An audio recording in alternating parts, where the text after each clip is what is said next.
When looking into the 2020s animation landscape, the world seems to be cracked open. Blue Sky is dead. DreamWorks is living in a former shadow. Disney is a monopoly. Illumination exists, and Warner Brothers is in a weird place after losing the Lego franchise. This leaves us with two major studios left: Sony Pictures Animation and Pixar.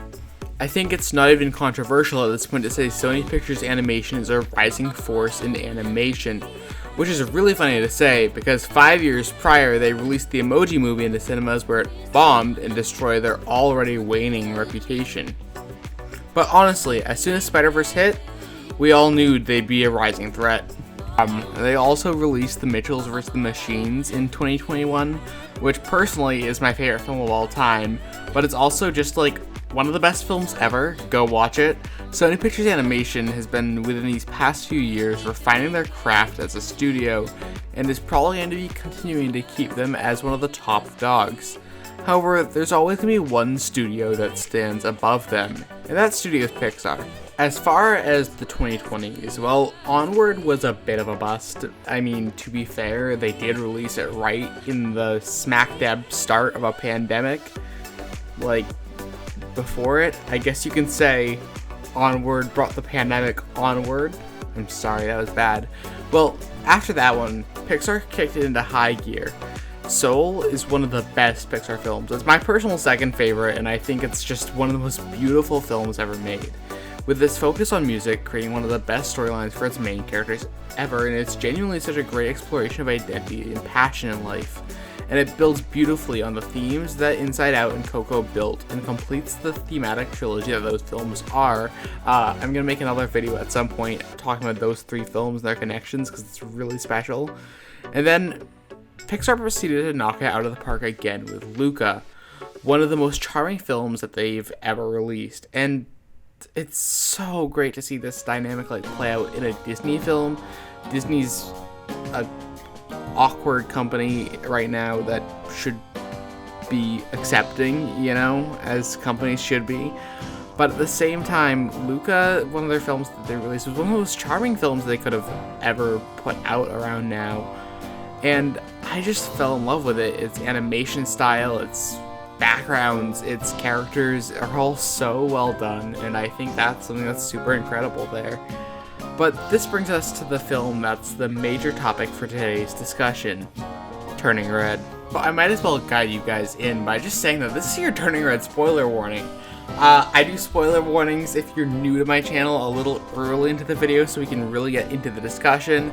And if you want the short end of the review, 10 out of 10, and this is my fourth favorite Pixar film, only behind Coco, Soul, and The Incredibles. The way the film manages its character drama is really fantastic, and it's very dramatic. Like, the first act is so intense in this movie. And yes, there's jokes, but I spent a lot of the movie on the edge of my bed because, I watched it all in my bed. Because of everything that was being felt with the tension between May and her mother. And the animation is so super in it. Like, the direction that Pixar's taken in Luca and Turning Red, which is a bit of a pivot from the usual animation style, is really good, I think. Everything's so much fluid, but it keeps a similar Pixar stylization that looks really nice. It looks better than most of the animated films coming out nowadays that aren't Sony Pictures Animation. And it's been great listening to the soundtrack too for this one. Seriously, go listen to the soundtrack. It's really great, and I listened to it while I was writing the video essay. But yeah, go watch the film because I don't want to spoiler it for you. And it's free on Disney Plus, which you have to pay for Disney Plus, but also piracy, Go pirate the movie.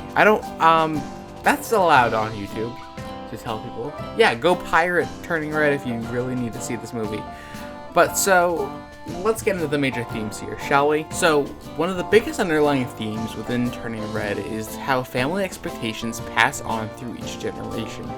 The stress that the Lee family's pandas problem causes is so intergenerational that defines how at least 3 generations that are depicted in the film have gone about their lives. But it's shown through the film that the toxic culture that developed through this issue has caused a great strain on each of the family members. Over time, the film dives into the effects of May's grandmother's parenting style and how it affected May's mom growing up. But the parallels between May and her mom are very evident, which is so reflected by communities of the modern day, where every generation kind of just wants the next one to show their work ethic and pass down their values that exist. Because when you think about it, if it doesn't pass down, why was it created in the first place? Survival is generational, and the subtext within the film shows that May's grandmother probably had similar traits enforced by her mom. It's a cycle. So we see the struggle to overachieve, not just for oneself, but for the others around you. A major theme in the movie is how a lot of the activities that May goes about, the implication is that they're ingrained her by her mom instead of by herself, and this is something that happens so much for Generation Z too. I personally feel like I've done a lot of the things in my life to impress other people instead of just doing it for myself, which is, yeah, it's interesting because doing everything not for yourself but to benefit those around you is a toxic trait to have, and the film does an effective job of illustrating the ideas behind self-care as you take care about those who surround you. And it's exactly, I think, the message that we need to hear around now, not just for the older generations who are watching this movie, but for the younger ones especially too, as they grow up in this world. And the climax of the movie is when she's talking to her mom about these habits rings so true to the film's message, and it is a very effective moment that Pixar has put out. It's really great. Now, with these themes kind of discussed, I want to bring up what Turning Red says for the future of Pixar.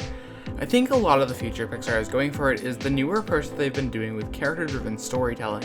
I think that they've been doing character-driven storytelling for a while, but these films are a little more into the smaller scale interpersonal conflicts that we've been seeing in Soul, Luca, and Turning Red, and it almost harkens back to the age of like Monsters Inc. and like Finding Nemo's character-driven stories. I think the change in commanders from going from someone like Lasseter, who should never be in a film again, to Doctor is a great step in the right direction for the company.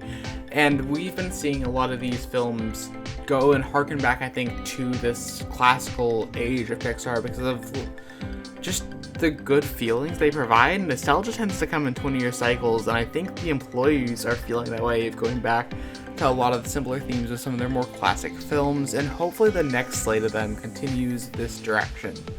Let's just hope they can continue to push forward the standards and make their films as great as they've been as it advances into a brand new decade's animation landscape. Because Turning Red is an absolute masterpiece, and I'd love to see it be a trendsetter for the time to come, and unfortunately, its pre-release backlash was a complete train wreck that's going to be talked about at some point in a sequel essay to what I'm doing today. Also, what Disney did for this film was really shady. The Disney Plus release thing that they've been doing with the Pixar films has been, I think, an absolute disaster in some ways, where these studios that go so much into the art of their work aren't even getting the chance to earn money in theaters.